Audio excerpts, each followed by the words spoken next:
Hello and welcome to Dynamic Study. Today I will discuss about the previous year question series 2020 और आज हम करेंगे quiz class 70 और paper 1 के 12 नवंबर evening shift के क्वेश्चंस को आज हम देखने वाले हैं. So let's start today's questions. First question है Kothari Commission had recommended a certain percent of national income to be invested in the education. What is the percentage?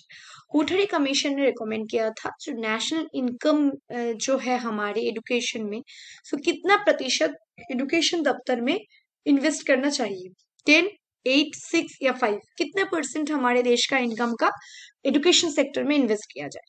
So Kothari commission ने 6% की बात की थी. So the right answer is 3. Next question देखते हैं. Research scholar finds through statistical analysis that the value of its significant T is significant. What decision is warned on the basis of hypothesis? Okay, एक research scholar है वो statistical analysis करके value देख रहे हैं कि hypothesis का कितना value है. Okay, first option the null hypothesis should be rejected. Null hypothesis को रिजेक्ट करना चाहिए. रिसर्च हाइपोथेसिस को एक्सेप्ट करना चाहिए. नल हाइपोथेसिस को एक्सेप्ट करना चाहिए. रिसर्च हाइपोथेसिस को रिजेक्ट करना चाहिए या no decisions warrant in respect of research hypothesis. Research hypothesis को लेकर कोई डिसीजन ही लेना नहीं चाहिए. सो यहाँ पर नल हाइपोथेसिस को हम रिजेक्ट जरूर करेंगे लेकिन रिसर्च हाइपोथेसिस को हम एक्सेप्ट करेंगे. So option A 1 and 2 is the correct answer. Okay, next. Which of the following contribute for effective cross-cultural communication? अच्छी तरह से क्रॉस कल्चरल कम्युनिकेशन के लिए कौन सा चीजें कंट्रीब्यूट करता है? फर्स्ट है क्विक फ्लो ऑफ वर्ड्स, जल्दी जल्दी बात करना चाहिए. सेकेंड है use of foreign words. Third है selection of simple word use करना चाहिए.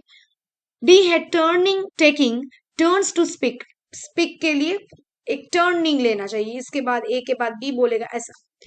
ई है मेंटेनिंग इक्विटी, एक समानता रखनी चाहिए. ओके, सो कौन सा होगा? सिंपल वर्ड्स होने चाहिए, नहीं तो वो इफेक्टिव नहीं होगा. और टर्न देना चाहिए क्योंकि क्रॉस कल्चरल हो रहा है, कभी इंडियन बोलेंगे कभी चाइनीज कभी जापानीज ऐसा. और एक इक्विटी समानता होनी चाहिए बात करने में. सो सी डी एंड ई मतलब 4 is the correct answer. Next question देखते हैं. इंटरनेशनल एग्रीमेंट और वहां पर प्रोविजंस के बीच में मैच करना होगा. Kyoto protocol, Paris protocol, Rio summit, international solar alliance. Kyoto protocol किसके बारे में बात करता है? फर्स्ट ऑप्शन है कॉन्वर्सेशन ऑन बायोडाइवर्सिटी के बारे में या क्लीन एनर्जी के बारे में या नेचुरल डिटरमाइंड कंट्रीब्यूशंस के बारे में या जॉइंट इम्प्लीमेंटेशन के बारे में. सो कियोटो प्रोटोकॉल जो है वो एक जॉइंट इम्प्लीमेंटेशन के बारे में बात करता है. ओके, पेरिस एग्रीमेंट जो है वो किसके बारे में बात करता है? पेरिस एग्रीमेंट में नेशनल डिटरमाइंड कंट्रीब्यूशन के बारे में बात करता है, सारे देश मानेंगे.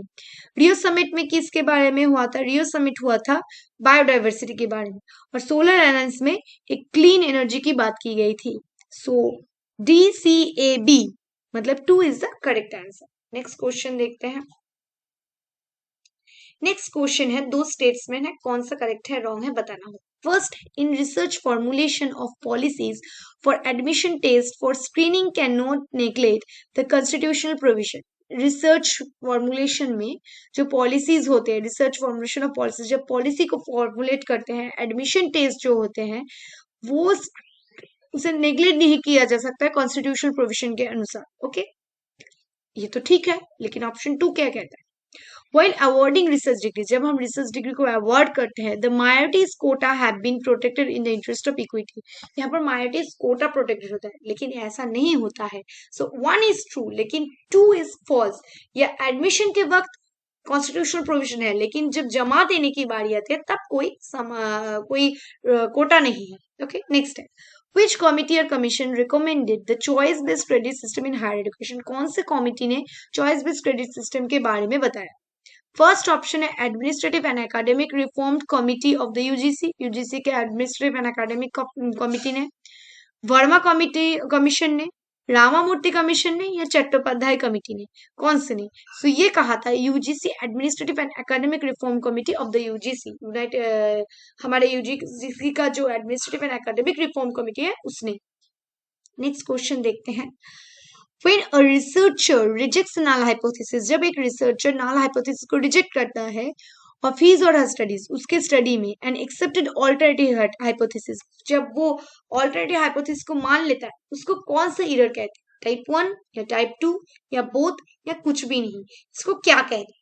इसको कहते हैं टाइप 1 एरर। टाइप 1 एरर में हम क्या करते हैं? नल हाइपोथेसिस को रिजेक्ट करते हैं और जो ऑल्टरनेटिव हाइपोथेसिस है उसे हम एक्सेप्ट करते हैं। ओके, नेक्स्ट क्वेश्चन देखते हैं।